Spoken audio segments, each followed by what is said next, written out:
শিক্ষামন্ত্রী মিলন ২০০১ সাল থেকে ২০০৬ সালে যে খালেদা জিয়ার দ্বিতীয় সরকার, মানে তার মাঝখানে একটা ১৫ দিনের সরকারও ছিল, সেটা না হয় বাদ দিলাম।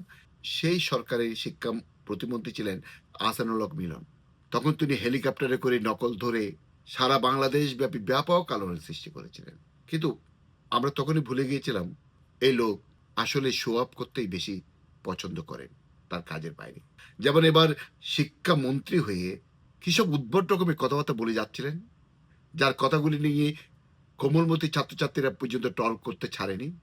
নকল কিন্তু হবে না, এই জাতীয় কার্টুন মার্কা কথাবার্তা বলা লোকটা যখন পাঠ্য বইয়ে শরীফ উসমান হাদি নামক সাওয়া মাওয়া ছিঁড়ে দেওয়ার ঘোষণা দেয়া একজন নিম্ন শ্রেণীর মানুষকে হাদির বীরত্ব গাথা নামক একটি অধ্যায় যুক্ত করতে চায়, আমার প্রশ্ন এই এহসানুল হক মিলনের কাছে, এই বাংলাদেশ সরকারের মাননীয় প্রধানমন্ত্রী তারেক রহমানের কাছে এবং বিএনপির অপরাপর যারা শিক্ষিত জনগোষ্ঠী বলে পরিচিত, তাদের কাছে বিনীত প্রশ্ন, এবার কি পাঠ্য বইয়ে হাদির বীরত্ব গাথার সাথে, মানে সেই বর্ণনাতে তার সাওয়া মাওয়া চিরে ফেলতে হবে খাঙ্কের পলাগো, এই শব্দটা উল্লেখ করা থাকবে?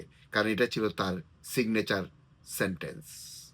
এখন থেকে কি স্কুলের ছাত্রছাত্রীদেরকে সাওয়া মাওয়া কোনটা, সাওয়া মাওয়া কিভাবে চিত্ত হয়, সাওয়া মাওয়া কাজ কি, সাওয়া মাওয়া কিভাবে ব্যবহার করতে হয়, এই জাতীয় কথাগুলো শেখানো হবে?